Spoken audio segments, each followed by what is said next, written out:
Here's how you're going to use bridle joint joinery to make this cool geometric table. This was a really fun build. Let's begin with the top, heading over to the joiner. Let's face joint one side and one edge, and then head on over to the planer. It took me a long time to get these tools. I started out nearly homeless and food deprived, and it took a while. I've been in this business for nearly 7 years, and as I don't know everything, I've learned a lot along the way, and my whole point of YouTube videos is to help share what I've learned. My aim is to inspire, and if I can provide for my family along the way, then I feel like I'm winning.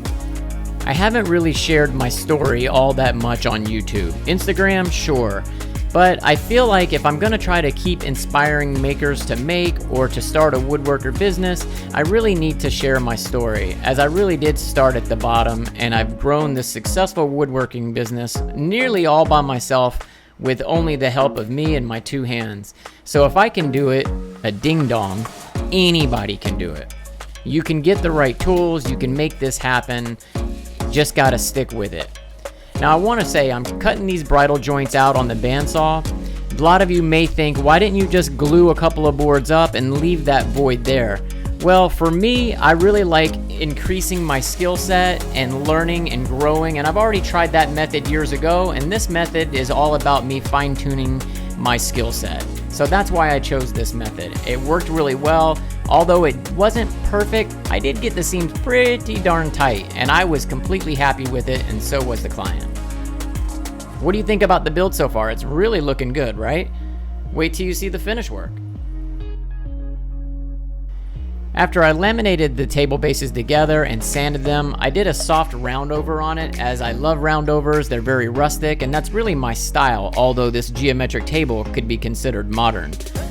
I'm also going to be aiming to inspire you guys with my story moving forward. I'm really going to tell more of it, especially how I got started in the business, how I got high-end clients, how I figured out pricing my furniture, and just building a complete business for myself after being let go, homeless, food deprived, and bankrupt.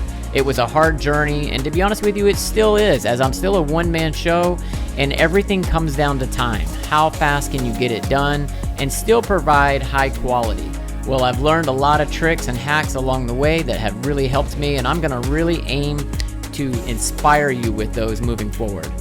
I'm also installing self-leveling feet on this, and I wanna mention that I used wood taps.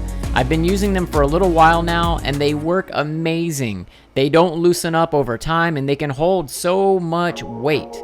I hope you guys will try that technique out at some point. You can find any of the tools and products in my description box below, but keep staying tuned as the finish is coming to an end and it looks really good.